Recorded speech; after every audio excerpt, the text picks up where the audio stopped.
into the thing. All right. So hold on one second. Let me give me 1 second. Let me check on this sound real quick. No, it should be fine. That should be fine. As long as we got the mics running through here. Yeah. I don't know if Tiffany says she can't hear us. It seemed like whenever we need to do something, it goes south, but it's okay. I can't hear y'all or neither YouTube or Facebook. That's not good. I can pull the Facebook up and see if it'll work on mine. Sorry guys, we are. Oh, she said there you go. Okay. So yeah. I remember asking before we got started when you're like, we can talk, they can't hear us. Yeah. Is that microphone saying mute right there? Is that going to be a big deal? Yeah. Oh, well, right. Well, so I guess since you guys didn't hear what we talked about for the last 35 seconds, actually more like 5 minutes. Yeah. We were just talking about Seattle. We was talking about Washington and how what they're famous for. Okay. They're famous for Pike's Market. Pike's Market is a fish market that's located in Seattle. They do a lot of great things there. They're more like performers whenever you order your food and like your fish, they take it, they'll cut it up in front of you, they'll throw your fish, they'll catch it, and it's a real amazing it's a real good show that they do out there. Yeah. Unfortunately, I didn't get the chance to see because I went during the pandemic, but overall it was still nice. We also talked about Seattle also having the first Starbucks. Very first Starbucks, yeah. Starbucks, and how Levi did some work out there. Oh, yeah. And the weather there is great. They have these blackberry bushes that are like taking over the entire Pacific Northwest. Yeah. And they're an invasive species. And I used to make a lot of money going out there with a machete. That's why if you look in the back of my car, there's this machete that has like all these dents and cracks in it. That's from the hundreds of pounds of blackberry bushes that I chopped out of Seattle. It was great, beautiful though. I'm talking like 83 degrees, a light, gentle rain. I'm wearing a hoodie in the middle of summer just to keep, because the blackberry bushes would scratch your arms and stuff. Yeah. And it was great. I had a good time. It was not incredibly hot. The locals were not happy with that kind of weather, but I was just like, you guys are just way too used to beautiful weather. But I'm like picking blackberries, eating them. There was, you could grow like fruit trees in your backyard. They had like all these apples hanging off these trees. I would just eat apples and blackberries and just clean out a bunch of vines. I made pretty good money with it. Yeah. And you know, another thing that of course the seafood is great. I went to this crab place, like a crab shack, and there, oh my God, the seafood was delicious there. Expensive, but it was very, very delicious. And I enjoyed the weather, man. It was kind of rainy when I was there, and also, I didn't know that Seattle at the time they legalized marijuana. Oh, I know they decriminalized it, but I don't know if it. Yeah, I don't know. Yeah, it was pretty cool because the first time I ever walked into a dispensary, me and my friends they walked in there and I walked in behind them, and the strong was so loud it almost buckled my knees, man, because I was like, oh, well, I cannot be in here. So I turned around and left and walked back out. And it was definitely an interesting experience. Another thing that Washington or Seattle, let's say, is they have their Seattle dogs. I didn't know anything about a Seattle dog. I heard of Chicago style dogs, and of course the New York style dogs. We're talking hot dogs. Yeah, I was thinking like a specific breed of animal. Oh, sorry. I guess I need to be more specific. I'm just an idiot. That's all there is to it. So they have their hot dogs are called Seattle style dogs. And what it is, it comes on like a hot dog bun, and it has cream cheese in it with grilled onions. Ooh, that sounds good, actually. And it, I looked at it for a second, and I was like, no, I didn't try it then, and I was like, man, that does not look pleasing to me. Right. Grilled onions, sour cream, hot dog, and all the other stuff that you want to put on there. Yeah. So when I came home, I actually decided to make a Seattle style hot dog. And what I did, I bought flavored cream cheese, right? Like the chives and onions and stuff. Sure. And it was so good. Was it? I grilled the onions. Even I put a little bit of bell peppers on there and stuff, and it was really, really good, man. So around 2019, I remember I was at a friend's house and she was making hot dogs, right? And something I would have never thought to put on a hot dog, she took a bunch of coleslaw and put it on top of the hot dog. Really? And I was just like, there's no way that's good. There's like that it looks gross. Yeah. But she was just like, no, I swear by it. And she put the I tried it, coleslaw on a hot dog. It's actually pretty darn good. I mean, it sounds pretty good. Coleslaw on the hot dog. I know a lot of people don't like coleslaw for some reason. I love it. Maybe maybe some just from the South, and that's what you ate at every Sunday, potluck. Yeah. But no, I never would have thought to put coleslaw on a hot dog, and it actually turned really good. The crazy thing, later on down the list, man, they actually have a corn dog here that has pinto beans on it. I mean, not a corn dog, a hot dog that has pinto beans on it. I would try that. Yeah. We'll get to that. We'll get to that one. So Seattle, if you're definitely in Washington, more so Seattle, go to Seattle. They're also known for some music and stuff like that. Oh, grunge started in Seattle. Yeah. And Starbucks is great. Another fact about the Starbucks, the Starbucks that's actually in Pikes Market is actually their second location. Their first location actually got burned down, but it's still the original one because all they did was move from there to Pikes Market, and then they start franchising, or they started expanding from there. So definitely if you go to Seattle, you go to Washington, enjoy your good Seattle style dog, some music, and have some fun while you're there, man. So the next state is Oregon. Never been to Oregon, and I was real curious of what food they have in Oregon. I mean, I would imagine their food would be similar to, let's say, Seattle, because the Pacific Northwest is like a big rainforest with mountains, and they have beautiful coastline. They have a lot of really good rivers out there that provide I would think like salmon and trout and things like that. Yeah. So I would imagine Oregon would have like a lot of really good seafood options. Yeah. So that's when I did my research. Definitely the option is seafood. Yeah. Seafood. And here's the twist. They're also blueberries. That makes sense. Yeah. No, I would imagine blueberries and blackberries would be everywhere. So you probably didn't cut down any of those. No. Blueberries aren't. Yeah, blueberries aren't like that I know of. They're not like this vine that like will wrap around trees 100 times and choke them to death. Yeah, that's what blackberries will do. They will wipe out local plants. They're definitely a bad. Thing. Great. They taste great. I love blackberries, but I chopped a bunch of them down. So what I need for Oregon to do, I need for you guys to come up with some better cuisine and some better food. I mean, you got seafood, you got that on lock. I really do appreciate it. But come on, man, we definitely gotta work out. Come up with like a special Oregon burger. Something. Oregon burger. Yeah. Oh, we got a weird burger coming up in here too. Oh God, man, it's crazy. But so Oregon, need for you to do better. But nevertheless, a beautiful state. Definitely plenty of blueberries there. So we're going to go ahead. It's a rainforest terrain. We're going to go ahead and go to Arizona and see what Arizona has. Yeah, Arizona's beautiful.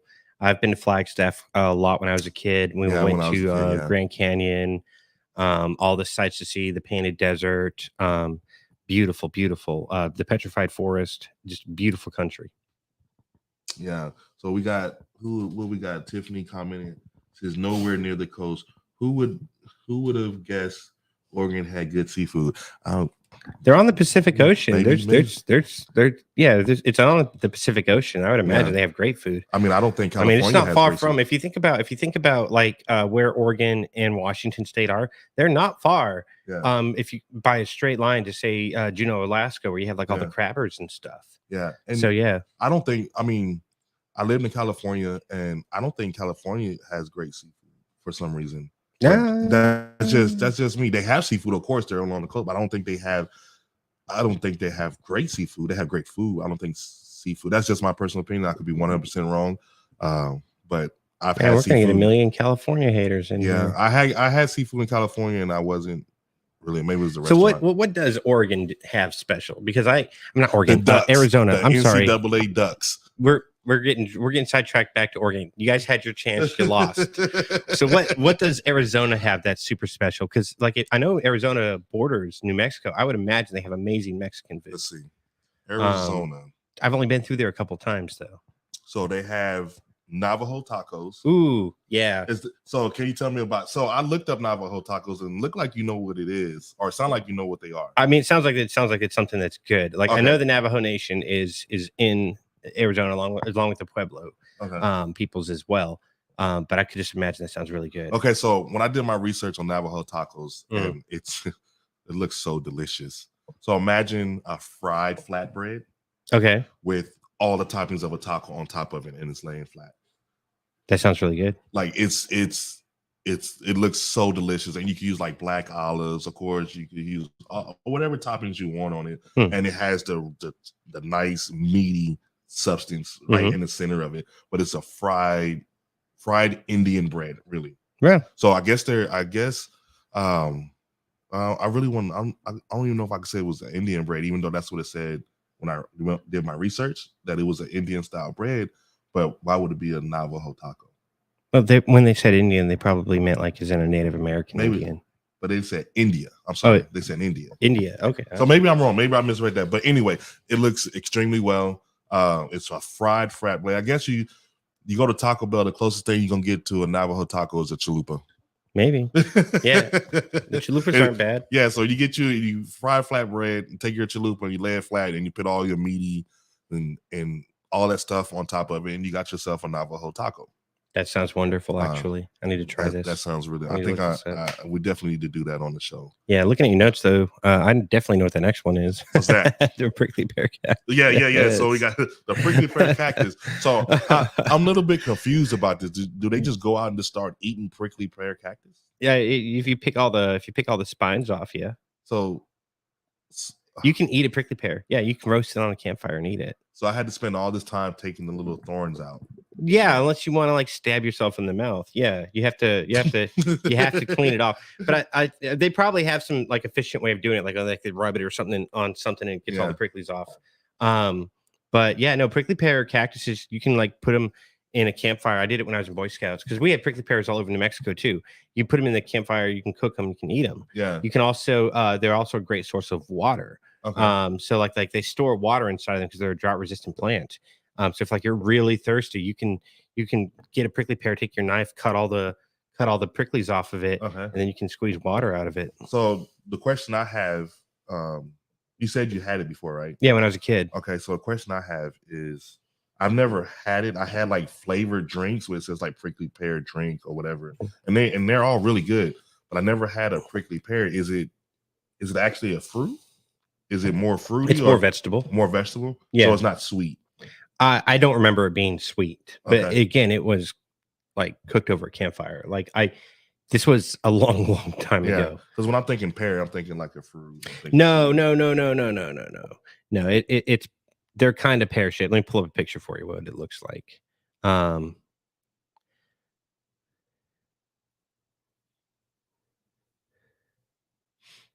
This is what they look like. No, I don't remember, but I think like the red berries. Yeah, that's what you eat off the of red berries. Right? Yeah, the red berries you can eat off of them. I'm talking like the actual cactus itself, the actual spinning cactus part. Okay. Like you can pick all those little thorns off and eat it. But yeah, you can eat the fruit too. I don't know that I've ever had the fruit off of it. Yeah. But the actual cactus itself is also edible. Okay. So I actually had cactus before. I was working with the company in Dayton. See, like they're kind of pear shaped. Yeah. Yeah. And a guy, he was from Mexico. Him and his wife used to bring food to our job, and they used to sell their food. And it's the first time I actually had some type of meaty substance wrapped into a cactus, and it was actually really, really good. It was a different acquired taste, but it was really, really, really good. Yeah. Apparently they make jam out of it. You can make jelly and jam out of it. So I guess I need to look. I need to go to Arizona. I need to make a quick trip to Arizona real quick. Yeah. So I guess the red part is actually kind of sweet. Yeah, probably because that's the baby. And if you leave them on there long enough, they'll turn into the actual full grown cactus. Okay. Yeah, that's how they grow new spots on them. Okay. So remember earlier I was saying that we're going to come to this hot dog that has beans in it, pinto beans. Yeah. It is called, I can't pronounce this word. It's called a Sanoran hot dog. Sanoran. Yeah. It's from Arizona, local specialty. It sounds delicious. It's the pinto beans is what gets me. It's pinto beans, bacon, grilled onions, tomatoes, mayo, mustard, salsa, and jalapeno on this hot dog. I'd leave the mayonnaise off and eat the rest. Yeah. I'm definitely leave the mayonnaise off. But maybe we can make it into an aioli. But actually, that sounds really good. delicious and very filling. Like that sounds really good. Arizona, you guys are cooking good.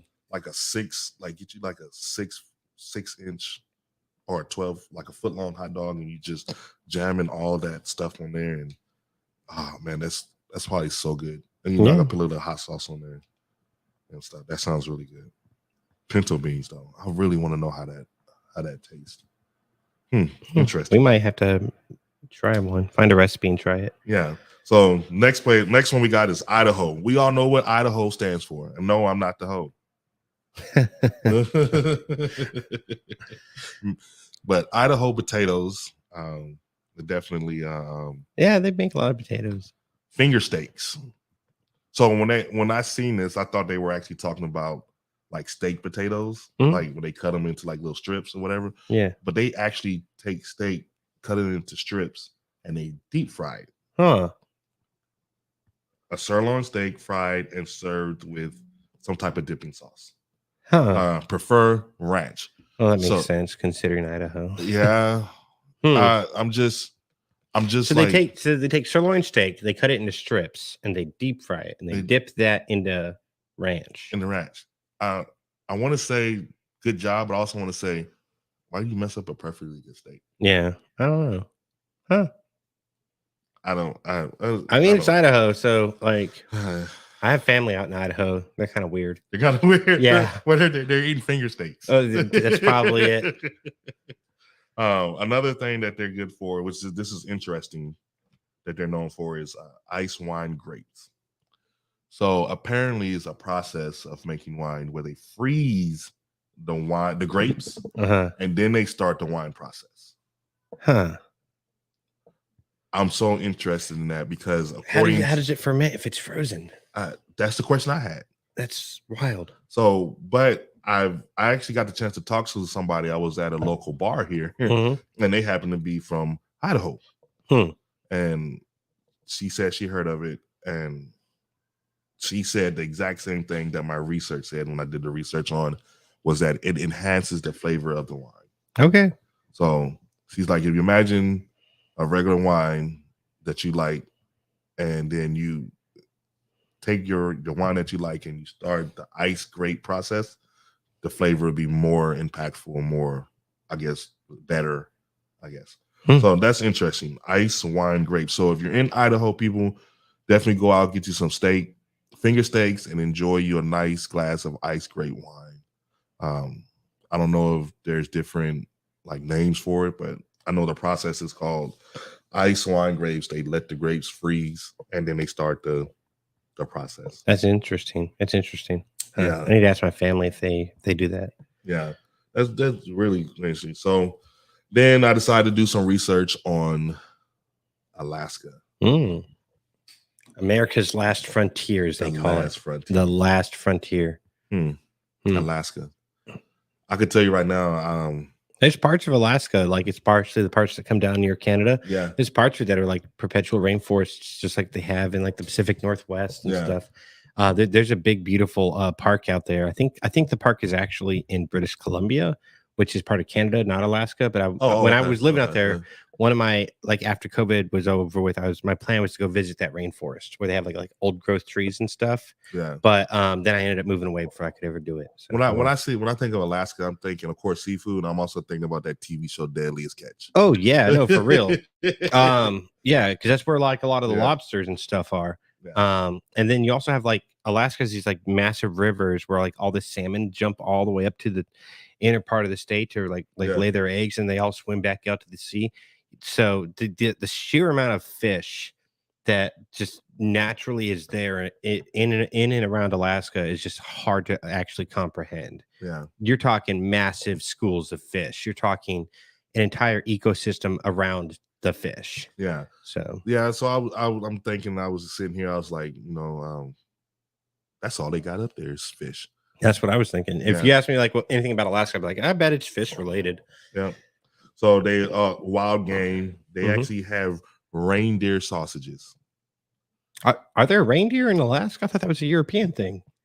Well, according to my research, there's Did they bring reindeer over? Did they bring reindeer over from like the Nordic countries? There's Donner, Blitzen, and all those guys up there hanging out.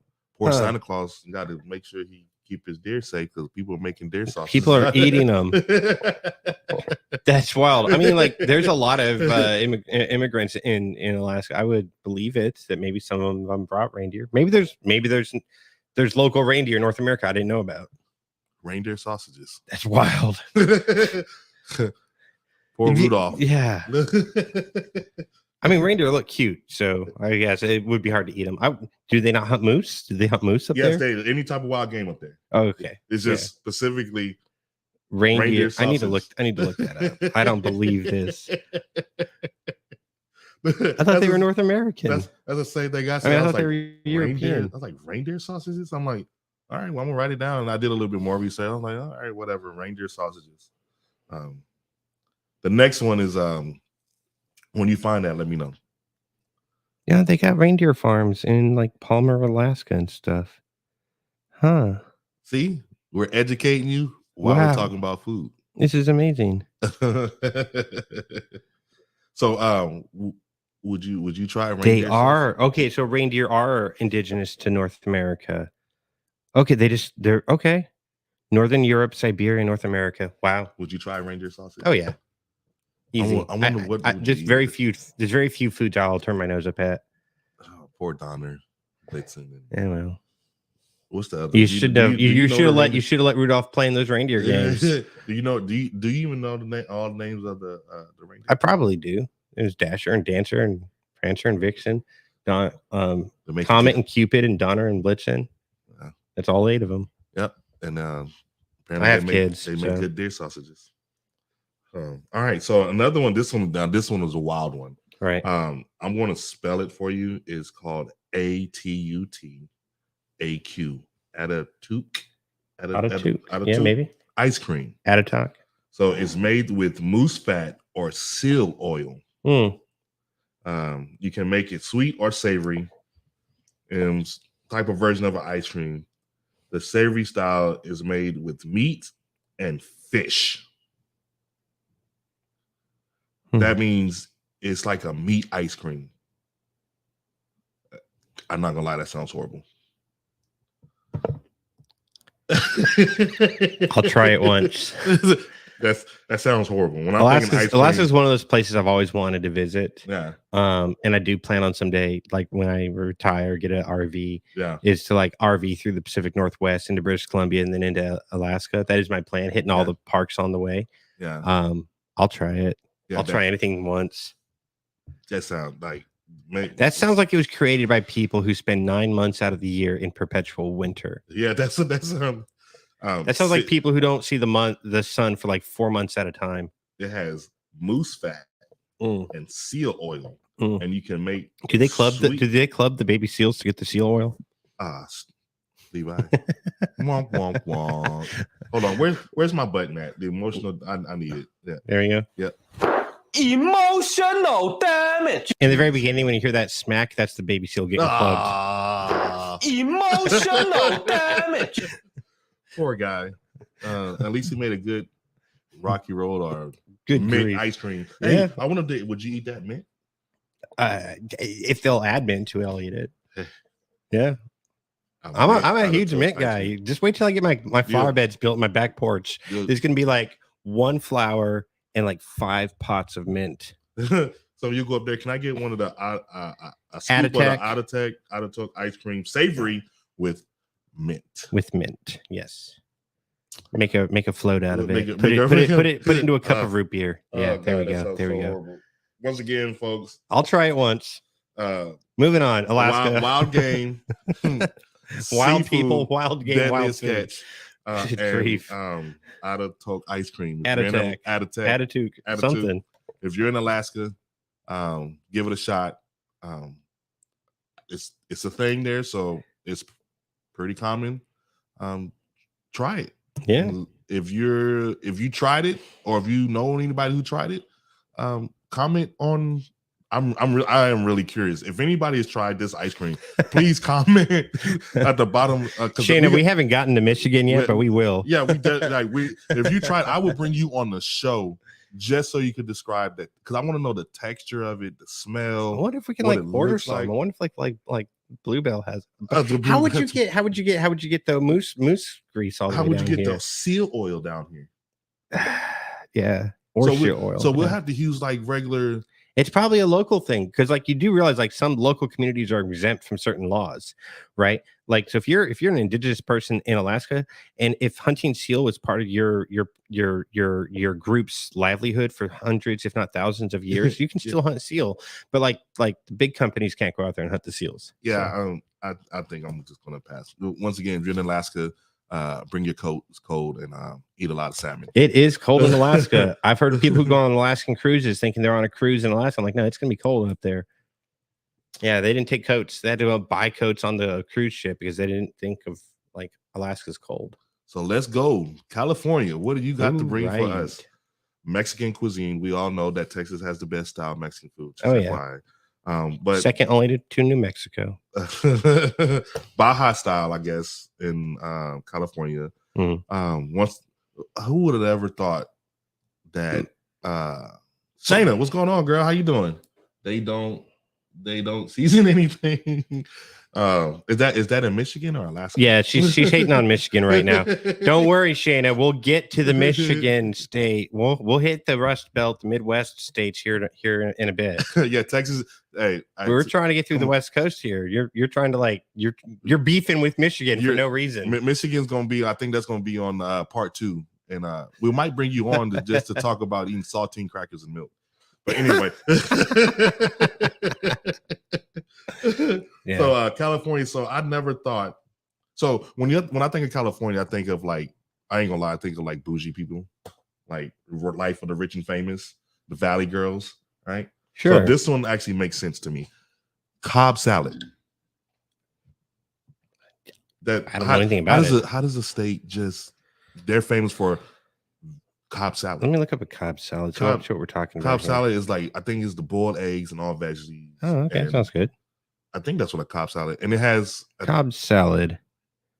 Okay, yeah, it's got the chicken. It's got the okay, and it has. Of course, they got to put avocados in it because it's California. Right. You know how they are with their avocados. Yeah. Huh. Yeah, it looks great. It looks. So that's what they're known for. And then also the chicken tetrazzini. What's that? It's like I guess you like a grilled chicken. I think you can eat it with pasta, noodles. I actually had it before. It's really, really good. But I thought that was totally from a totally different side of the world. Oh, it's like I see it. It's like a pasta / casserole thingy. Oh, it looks good. It's really it's like you eat it with pasta, and it's real flavorful if it's done right. Yeah, it looks like a pasta mixed with a casserole. Like I'd eat that. I'd eat the heck out of that. I agree with you 100%, Tiffany. Like there's no Mexican food like Texas. Except for New Mexico. And I mean, it has New Mexico. It has Mexico in the name. Right. So they should be like dead on. And they are. And we're gonna take a road trip to New Mexico. We will. And you're gonna try some New Mexican food, and you're gonna be like, "What?" I want some. I ain't gonna lie. You don't even know. You don't know. There is a New Mexican restaurant in Tomball, Texas, called Santa Fe Flats, and I will tell you right now, that is the most authentic New Mexican food I have ever tasted outside of New Mexico. I really want to try some good chilies. The green chili. What is it? Hatch. Yeah. Hatch. I really want to try some of those. They're really good. I mean, I had them before, but I want to go. You went to the wrong part. I am not at the comment section right now while we're recording a podcast. I'm not doing this. I've been to New Mexico. My opinion remains the same. You went to the wrong parts of New Mexico. I don't know how to tell you this. Hold on. You probably went to New Mexico, went to Golden Corral. I'm like, that's not even that great. We go to Mexico just to go to Golden Corral, New Mexico. Oh God! Yeah. You gotta have a native take you to all the great spots. I got you. Good grief. So if anybody, Tiffany is our Mexican food connoisseur. Is she? She knows where all. Tiffany's a good cook. I can attest. Tiffany's a great cook. Oh yeah, it's definitely. All right. If you're ever in Texas, if you're ever in Conroe, Texas, and you want to know some good places to eat Mexican food, Tiffany Meat. Tiffany got you. Look her up. Blow up her Facebook page. Yeah, she also has a TikTok and a TikTok. Like TikTok sends her. She's so popular on TikTok. TikTok sends her stuff to try. I've never even. Oh really? I've heard of this happening. Hey, she didn't tell me about that. Oh, well, you don't know her like I know her. Yeah, you're exactly right about that. You know? All right. How many more states for the West Coast? We got 3 more, man. All right, we got to work through these. We got Nevada. Probably need to limit it to 5 an episode after this. Well, then the normal podcast is about 40. Should be about 40 minutes long. So I think we can make it. Let's see. Nevada makes Spanish paella. So a paella actually is a French cuisine. I'm sorry, a Spanish dish from Spain. And the best way I could describe it for some people is kind of like a gumbo, but it's a dried gumbo. You have your rice, you have your clams, you have your crab, your shrimp, all that in a big bowl. So imagine a jambalaya with every type of seafood inside that thing. That sounds good. And it's freaking delicious. It's amazing that comes from a state that's like 90% desert. Yeah. And then so definitely if you're in Nevada, definitely try their mixed Spanish paella. They're also known for a gâteau basque, which is a French style pastry with a type of fruit and jam. I guess it's just like a regular pastry with like a croissant filled with jam. I would imagine. Yeah, I'd imagine something like a cheese Danish or something. Yeah, like a cheese Danish. And lamb and horseradish. Now I'm down with that. Yeah. I had a friend who he used to love Nevada, and he would like go out to Nevada all the time. Big fan of the Las Vegas Strip. He would come home and cook us like Nevada style, like lamb. It was really good. Oh yeah, it was really, really good. So I put on the bottom of the screen, I got a question for you, Tiffany. I probably asked you this before. If you know the answer to it, don't answer it. Let the other people answer it. But check down below. What country founded Caesar dressing? And the other question is, how do you make a classic Alfredo? Now, here's the thing, people. The classic Alfredo does not have milk or heavy cream in it. Just FYI. All right. So lamb and horseradish in Nevada. If you're in Nevada, definitely check out their lamb, the grilled lamb. That's how they do it. And horseradish. All right. So Utah. I actually met a girl the same night with the Idaho people and Utah. And I actually did a little interview with her. And I asked her, what are you guys famous for? And she's like, oh, nothing. I was like, well, I did my research, and you guys are famous for this thing called fry sauce. And I said, WTF is fry sauce? I imagine something to dip French fries in, because Utah's no hate, but it's a very Mormon state. It is. I know a lot of people from Utah, and they're like Midwesterners, but weird. I would just imagine something to dip your fries into. Yeah, so it's made with mayo and ketchup. Sounds about right. I was like, so you guys are famous just for mixing mayo and ketchup? They're Mormons, man. They're busy. So she told me, she's like, yes. She's like, when I go places here in Texas, I ask, hey, when I first got here, I used to ask people, hey, can I get some fry sauce? And they were like, what is that? And she was like, well, mayo and ketchup or whatever. But she said that they do put a spin on it. You know, they put like mayo, ketchup, maybe some sweet dill relish or some, you know, so they'll add some other stuff to it, you know. And I was like, okay, you guys are known for sauce. So this other one is definitely a Mormon dish. It's called funeral potatoes. That sounds horrible. It does. But it's actually, so a hash brown. So what you're gonna do, you take hash browns and you're gonna brown them off, and then you're gonna make a casserole style dish with sour cream and cheese and all this fantastic goodness.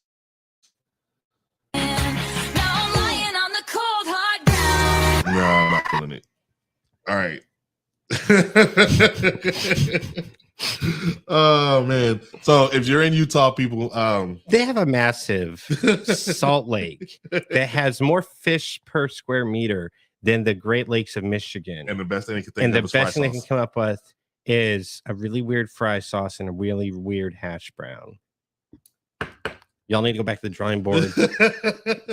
So if you're in Utah, just continue straight, drive right through it. You're not at least come up with some like amazing casserole or something. Yeah, drive right through Utah. I actually want to visit Utah. It looks nice up there. It does look beautiful. I'd love to go visit the Great Salt Lake. Yeah. It's so salty, like you can like float on it and stuff. I've heard good stories about it. Well, if you're hungry, good luck because you're not going to get anything good to eat up there. Oh my God, we got the comments siding with Utah here. Penal potatoes, I heard they're amazing. They're delicious. She's from Minnesota. Isn't Minnesota close to Utah? No, it's not. Oh, Minnesota's near Michigan. It's the same thing. Yeah. All right, Michigan, somewhere over there. Okay. All right. The church ladies are telling us that the church food is indeed good. I'll take your word for it. Snap. So all right. So look, this is the one you might want to get your crazy buttons ready for, folks. This one blew my mind. All right. So they're also known for a kind of a corn dog style. It's called a hoot dog. This is Montana. So if you're in Montana, you go and hoot and you can get you a hoot dog. What it is, it's kind of like a corn dog, but it's kind of like a spin-off of a pancake mixture batter and a fried hot dog. So you deep fry it and you take it out. And of course you eat it with mustard, ketchup, whatever. And I was like, it's nothing but a corn dog. But and his name is John C. I'd definitely try that. Yeah, I definitely would try that. So you're taking like a pancake batter mix, you're putting a hot dog in it and you're deep frying it. And just think you could do a sweet savory. And then you could just think about it, like you don't even have to use a hot dog, dude. You could use like a sausage of your choice. Your choice. Montana, I'm hearing good things. You're, man. You're beating Utah right now. Yeah. I don't know. This next one is a doozy. Man. I don't even know if I'm allowed to say this on the air. Yeah, I'm pretty sure we can. So they're also, Montana is known for a burger. Huh. The nut burger, in fact. the nut burger. Yeah. So if you're in Montana, you could go by to a restaurant and ask for the nuts burger. So for those of you who need to know, it's made with peanuts. So if you have a food allergy, whatever. That's why that's the nut and the nut burger. Yeah. So you got peanuts and Miracle Whip. It has to be Miracle Whip. I mean, y'all had me with the fried hot dog. You're losing me with the burger, but I'd try it. Those peanuts better be ground real fine because I don't want to like bite into a burger and feel like nuts in my mouth. I don't peanuts. I don't think nuts in their mouth is. Yeah. But anyway, so what you do, you take Miracle Whip, and so let's break this down. You have a hamburger patty, and you can use like a regular brioche bun or whatever bun you want to. So your hamburger is savory, nice, however you want to do it. And then you have the sweetness of the Miracle Whip, and then you have the saltiness of the peanuts. If you so desire to get the salty peanuts, or you can have it unsalted, or if you want them roasted, what's that other sweet one they got? Roasted honey?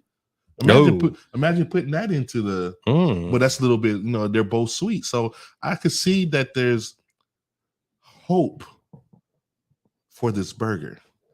My question is, why couldn't you guys name it something different? Because it's got nuts in it, man. And it's white. So you imagine eating a burger that's with all this white stuff coming out the side of it, and then you look at your mom or you look at your girlfriend and says, this nut burger is really, really good. It's Montana, man. You gotta let them. Either that was intentional, they're all laughing out about it, or they're all so innocent, they're like, I don't even know why he's mad about this. It's Montana. Hey, anybody out there gonna go to Montana? You got to realize Montana as a state, and I think I'm right about this, has a population roughly the size of Montgomery County, Texas, and it's one of the largest states in the union. Huh. So yeah, I mean, Montana. It's a lot of ranches. It's a lot of cows. It's a lot of like small towns. That sounds like something like a local would make up, and it sounds good. So we went over Washington State, Oregon, Arizona, Idaho, California, Nevada, Utah, and we ended off with the Nutburger in Montana. Yeah. What are the next states going to bring for next week's show? I forgot Wyoming. Can't forget Wyoming. Wild game, elk, and bison. Now, Wyoming has a population of like half of that of Montgomery County. No, they really do. There's only like what 300,000-400,000 people living in the entire state, and it's beautiful. It's absolutely beautiful. I have to say the one thing about Wyoming, they have one of the most beautiful state flags. And I'm telling you right now, hands down. Like I would grill my butt off in Wyoming because that's all they do is wild game. Yeah, man, that's all there is out there. Wild game. You got wild people living in the wild with wild game. I think what's the state capital of Wyoming? Cheyenne or something like that. I guess. I think they also have. I'm pretty sure the high school of my local small town has a bigger population than their whole state capital. Hey, so Shayna, real quick, what is Michigan known for? What food? Saltine crackers and milk. All right, folks. Hey, I want to thank you guys for definitely coming out, listening to the show. Thank you, everybody that commented. Tiffany, Shayna, appreciate it. You guys are awesome. So now that we've done the west side of the U.S., it's from like Arizona, California, everything above that. What are we doing next episode? Are we hitting the Rust Belt, the Midwest? We hitting the Gulf Coast states? Well, what I was going to do, I worked from the West Coast. I was going to work my way this way. All right. So what's next would be like New Mexico, Colorado, Texas, Oklahoma, Kansas, Nebraska. Ooh, Kansas. So we're probably going to be talking about a lot of barbecue food. Chili. Yeah. Spicy food as well. Tennessee, you got that spicy chicken, Tennessee chicken. Oh no, that's Tennessee. Sorry. Kansas, sorry. Don't polish your food, Shayna. Yeah, don't polish food. What is polished food? She's saying Polish. I'm just being mean. Oh, that Polish? Oh, Polish food. I'm blind as a bat. So yeah, man, let's I thank you guys for coming out. Definitely I need you guys to come back again next week as we talk about our next venture. I love you guys. I love you, Tiffany. I love you, Shayna. And everybody else out there that watched our show, man, love you guys. All right, tune in 2 weeks while we take down the great Midwest Plain Gulf states. We will be talking about Texas food, New Mexico food, Kansas food, Colorado food. I don't know that Oklahoma has any food that they didn't steal from Texas. Catch y'all in 2 weeks. You can let it continue playing. I'm gonna kick us out of here, and love you guys.